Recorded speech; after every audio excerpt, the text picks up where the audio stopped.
తెలుసు. మీటింగ్లకు అప్పట్లేదని చెప్పి అందరు ప్లాస్టిక్ బాటిల్ ఇస్తుంది. అసలు నీళ్లు కొనుక్కునే పరిస్థితి, బాటిల్ కొనుక్కునే పరిస్థితి ఎందుకు వస్తుంది?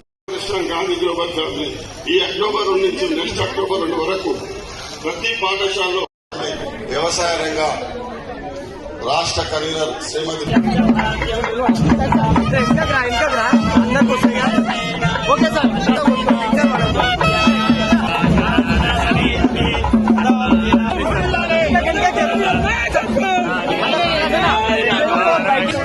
మేము ఈ స్థలాన్ని కూర్చోండి. దయచేసి ఎమ్మెల్యే గారిని ఇబ్బంది పెట్టదు, మన లీడర్ మనం ఎవరిని ఇబ్బంది పెట్టదు,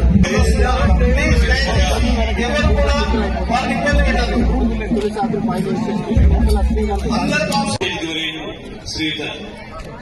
శాసనసభ్యులకు అండ్ శ్రీరంగ మున్సిపల్ చైర్మన్ గారికి, కౌన్సిలర్లు ఆయా వార్డుల్లో విస్తృత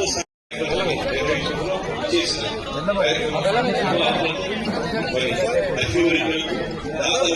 నేతలకు శ్రోతలు అందరికీ కూడా గాంధీ భావజాలకు ఒక నమ్మకంతో, ఒక విశ్వాసంతో ఆ చిన్నారులందరూ కూడా తయారు చేసి ఉదయాన్ని పంపించారు. వారికి కూడా శిరస్సు నేతలు శ్రీనివాస రెడ్డి గారు, గోవర్ధన్ రెడ్డి గారు, దామోదర్ రెడ్డి గారు,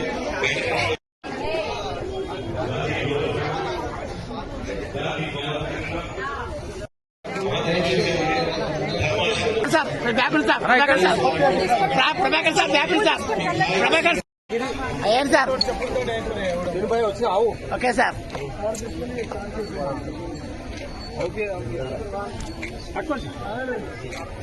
రాదు సార్. ఏంటి సార్?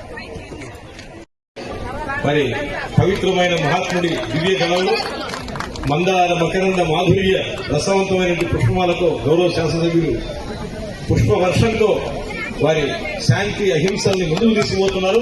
ఒక్కసారి మీ అందరి చప్పట్లతో BJP, TRS, CPI, CPM and similarly some of the temple heads are here and people from the commerce, rice millers are also here. I congratulate everybody for being here.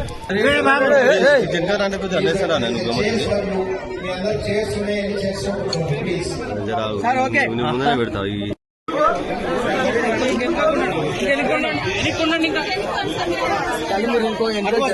ఇట్లా gap ఎందుకుండండి కొద్దిగా అందరూ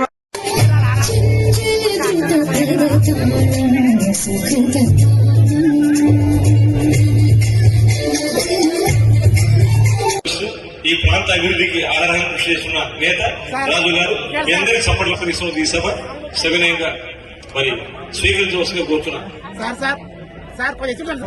గ్రామ స్వరాజ్యం మహాత్మా గాంధీ అంటే సత్యం, మహాత్మా గాంధీ గారు అంటే అహింస.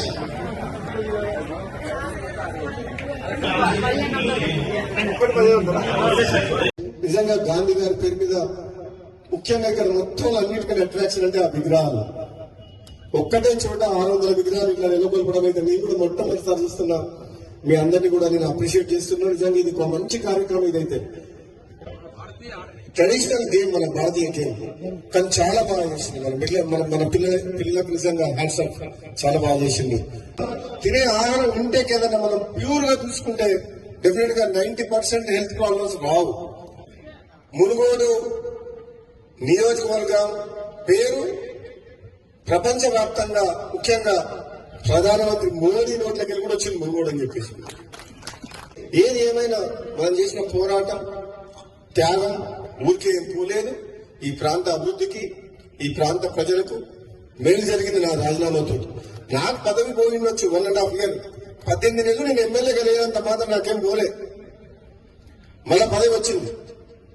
అందుకనే పదవుల కోసం, డబ్బుల కోసం పాకులాడాల్సిన అవసరం లేదు. నీ ఆలోచన విధానం మంచిగుండి నువ్వు ప్రజల కోసం నిజాయితీగా పనిచేస్తే ఆ పదవులు నీ వెనకాల వస్తూనే ఉంటాయి.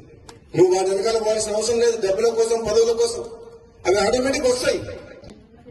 ఏ విధంగా ఈ సమస్యల్ని మనం తీర్చాలి, ఈ నియోజకవర్గ ప్రజలకు కష్టాలు పోవాలి, ఈ ప్రాంతంలో ఉన్న పేదవాళ్ళకు ప్రభుత్వం సంక్షేమ పథకాలతో పాటు ఈ అభివృద్ధిని ఏ విధంగా మనం చేయాలని ఒక ఏకైక లక్ష్యంతో నేను ముందు పోతున్నా.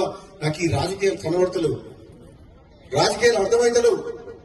మనకే అవకాశం వచ్చినా సరే ఈ ప్రభుత్వం తరఫు నుంచి వీలైనంత వరకు నిధులు తీసుకొచ్చి ఈ మునుగోడు నియోజకవర్గాన్ని అభివృద్ధి చేయాలని ఒకటే కనబడుతుంది.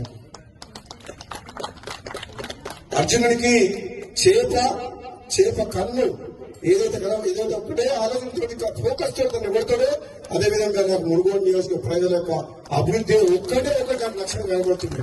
అదే టార్గెట్ తో పనిచేస్తుంది. మళ్ళీ పార్టీ మారి ఎల్బీ నగర్కి వెళ్ళి పోటీ చేస్తే మంత్రి పదవి ఇస్తామన్నారు హైదరాబాద్ కోటలో. నాకు మంత్రి పదవి ముఖ్యం కాదు, నా మునుగోడు ప్రజలే ముఖ్యం.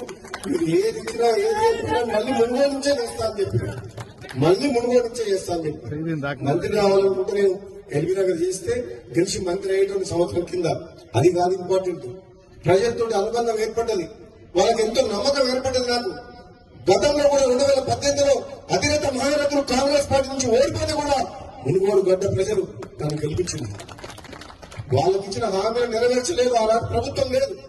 రాజీనామా చేసి పోరాటం చేసిన మళ్ళీ అదే గడ్డ ప్రజల మీద తోటి వాళ్ళ ఆశీర్వాదం గెలిచి వాళ్ళ కష్టసుఖాల్లో పాల్పంచుకోవడమే నా ఏకైక లక్ష్యం ధ్యేయం అని చెప్పేసి మళ్ళీ ఇక్కడికి వెళ్ళి పోటీ చేస్తే ప్రజలు ఈసారి దానికంటే డబుల్ మెజార్టీతో గెలిపించి పంపించారు.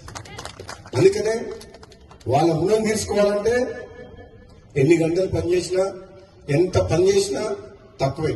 అందుకనే సోదరులారా, నేను మీ అందరికి కూడా నేను రిక్వెస్ట్ చేస్తున్నా, పిలుపునిస్తున్నా. మీరందరూ కూడా మీ ప్రాంతాన్ని ప్రజల కష్టాల్ని మీ స్థాయిలో మీరు తీర్చడమే కాక ఏ కష్టం ఉన్నా, ఏ ఆపద ఉన్నా, ఏ బాధ ఉన్నా, ఏ అభివృద్ధి కార్యక్రమమైనా నా దృష్టికి తీసుకురాండి. మనం కలిసికట్టుగా ఒక టీంగా ఈ మునుగోడు నియోజకవర్గాన్ని 119 నియోజకవర్గాల్లో నెంబర్ 1గా చేయడమే లక్ష్యం.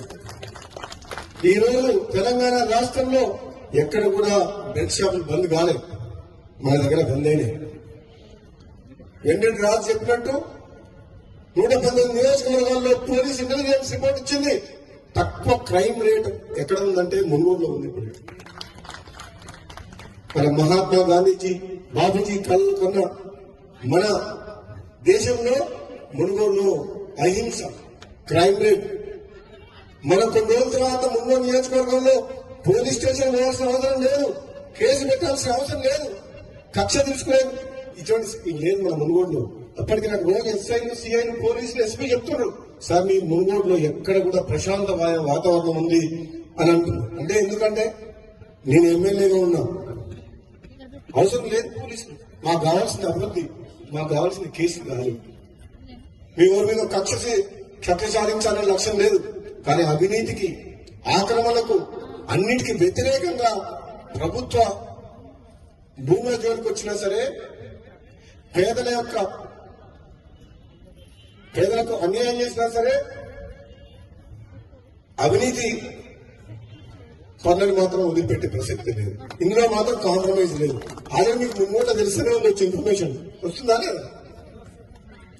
అది ఓన్లీ ట్రైలర్ మాత్రమే, అది ఓన్లీ ట్రైలర్.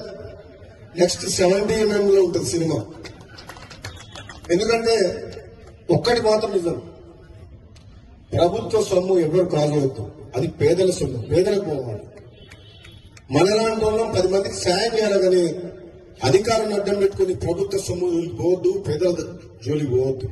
అది మంచిది కాదు. నేను నమ్మే సిద్ధాంతం అది. కష్టపడి పనిచేయాలి. భార్య పిల్లలు చదువుకుంటే ఒక రాజకీయాలు ఉన్నా సరే ఏదో ఒకటి వ్యాపారం చేసుకోవాలి, కానీ అధికారాన్ని అడ్డం పెట్టుకుని ప్రభుత్వ సొమ్ము కానీ పేదల సొమ్ము తీసుకుంటుంటే మాత్రం మంచిది కాదు. అందరం కూడా మనం ఒక టీం, మనమందరం ఒక కుటుంబం లాగా పనిచేయాలని చెప్పి వెంకట రాజు గారికి, కౌన్సిలర్ అందరికీ అందరికీ చెప్తారు, నా సహకారం మీకు ఎప్పుడు ఉంటుంది, ఏ రోజైనా సరే మీ అందరికీ కూడా నా సహకారం ఉంటుంది. ఇంతసేపు ఓపికతో కూర్చున్నందుకు మీ అందరికీ కూడా ధన్యవాదాలు తెలియజేస్తూ ముగిస్తున్నాను. Thank you.